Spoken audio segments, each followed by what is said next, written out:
Hello students, দেখো আজকে আমরা এই অঙ্কগুলো করব।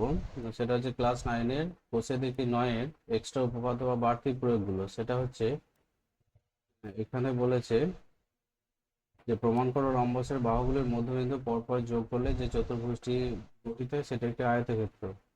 ঠিক আছে, তাহলে সেটা হচ্ছে যে এখানে দেখো আমরা যোগ করেছি ABCD, যে রম্বসটা আছে সেটা এর। এখানে আমরা প্রথমেই যেটা করব সেটা হচ্ছে এই ত্রিভুজটা এবং এই ত্রিভুজটার মধ্যে সর্বসমতা খুঁজবো। সেটা হচ্ছে ত্রিভুজ এইচ ডি জি ও ত্রিভুজ ই বি এফ এর মধ্যে আমরা তিনটে মিল কি কি পাই। এক নম্বর মিল যেটা পাই সেটা হচ্ছে ডিজি। ডিজি সমান হচ্ছে ইবি, কেমন? আর 2 নম্বর মিল যেটা পাই সেটা হচ্ছে ডিএইচ সমান বি এফ বি। ঠিক আছে, 3 নম্বর মিল যেটা পাই সেটা হচ্ছে কোণ এইচ ডি জি সমান কোণ ই বি এফ। এখানে ব্র্যাকেটে যুক্তিগুলো লিখে দেবে তোমরা, কারণ হচ্ছে যেহেতু জিটা হচ্ছে ডিসি এর মধ্যবিন্দু, অতএব ডিজি দৈর্ঘ্য যা হবে, আচ্ছা, ডিসি আর এবি হচ্ছে রম্বসের বিপরীত বাহু বা রম্বসের বাহু। এখন জি আর ইটা হচ্ছে ওদের মধ্যবিন্দু, তার মানে ডিজি এবং ইবি এর দৈর্ঘ্য পরস্পর সমান হবে। আর ডিজি সমান এফবিও করা যেতে পারতো, কিন্তু আমি এইভাবে করেছি। আর এখানে কোণ দুটো হচ্ছে রম্বসের বিপরীত কোণ, মানে এটা পরস্পর সমান হবে। তাহলে এখানে ত্রিভুজ হচ্ছে এইচ ডিজি এবং ত্রিভুজ হচ্ছে ই বি এফ, এরা পরস্পর সর্বসম।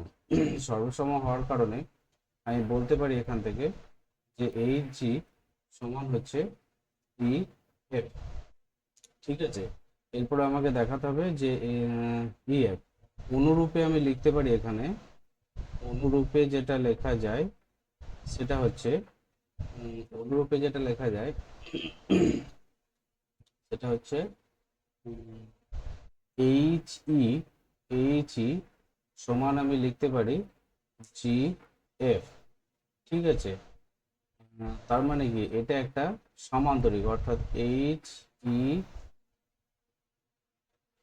এইচ ই এফ জি এই চতুর্ভুজটা একটা সমান্তরিক, একটি সমান্তরিক। এখন দেখাতে হবে এটা একটা আয়তক্ষেত্র। আয়তক্ষেত্র দেখাতে গেলে আমাকে হয় কর্ণগুলো পরস্পর সমান দেখাতে হবে, নতুবা প্রতিটা অন্তঃকোণ সমান বা 90 ডিগ্রি দেখালো হবে।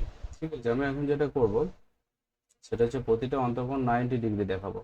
দেখো এখানে প্রমাণের সুবিধার্থে আমি খুব সহজ যাতে হয় সে কারণের জন্য এইখানটা যদি যদি এক্স হয়, কেমন? তাহলে এটা একটা ত্রিভুজ যার এই বাহুটার সঙ্গেও এই বাহুটার সমান। তাহলে এইটা যদি এক্স হয় তাহলে এটাও কিন্তু অবশ্যই এক্স হবে। অনুরূপে অনুরূপে দেখো এইটার সমান যদি আমি কথার মানে বলছি যদি ওয়াই হয় তাহলে এটাও কিন্তু ওয়াই হবে। কেমন? এবার এই ত্রিভুজের সঙ্গে এই ত্রিভুজটা সর্বসম হওয়ার কারণে এটাও এক্স, আচ্ছা, এইটা হচ্ছে ওয়াই হবে, এটা হচ্ছে ওয়াই হবে এবং এটাও হচ্ছে ওয়াই হবে। আবার না না, এটা ওয়াই কেন, এটা এক্স হবে এবং এটা হচ্ছে এক্স হবে। এইটা হচ্ছে ওয়াই হবে, এইটা হচ্ছে ওয়াই হবে। কেমন? এখন ধরো এই যে কোণটা, এই কোণটা সাপোজ এর মান হচ্ছে আমি ধরলাম পি।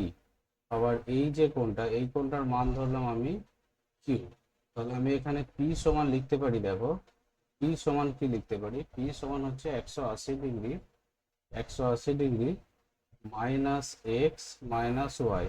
সিমিলারলি আমি যেটা লিখতে পারি কিউ সমান, তাহলে হচ্ছে কিউ সমান লিখতে পারি একইভাবে 180 degree minus x minus Y.